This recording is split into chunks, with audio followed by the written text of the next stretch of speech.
A training drill on the Salt River turned into a real-life rescue last month when firefighters found a 75-year-old man face down in the water. Crews from Mesa, Chandler, and Salt River fire departments performed life-saving measures, giving Bill Davis a second chance at life. And today he got a chance to thank his rescuers in person. 12 News' Kyle Simchuk has more.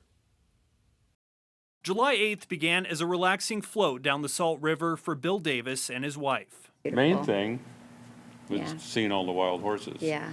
And there was a lot of them that day. Not long into their float, they became separated. Davis pulled off to wait for his wife, thinking the water was shallow enough to stand. I kept going under, and finally I just ran out of strength. There was nothing left. And I just started floating in the water. Davis can't remember what happened next. He was unconscious and in trouble.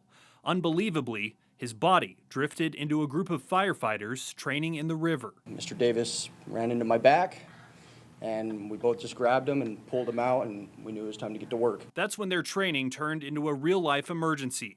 Davis was blue from the waist up. They hauled him out of the water and began CPR. I don't remember them picking me up or anything like that. It was the next time I remember something is when I was laying on my back and they're asking me questions. Davis had no water in his lungs and made a full recovery after a brief visit to the hospital. I think it was an act of God that really placed our first responders there at the right place at the right time. On Thursday, Davis and his wife reunited with the men who pulled him from the river and gave him a second chance. Daughters have their dad, a wife has her husband. You know, that could have been very different after that day. For Davis, the close call is still difficult to process. Not being around anymore, you know, and then it would be leaving.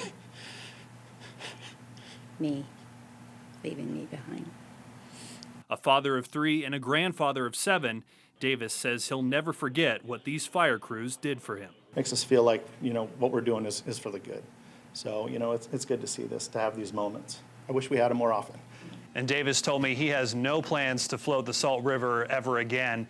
He also didn't think he needed a life jacket, so he wasn't wearing one that day, but now he certainly recommends anyone going out on the water to put one on.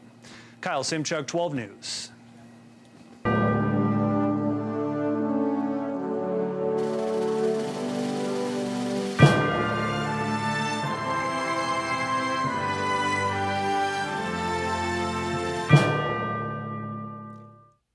When soldiers are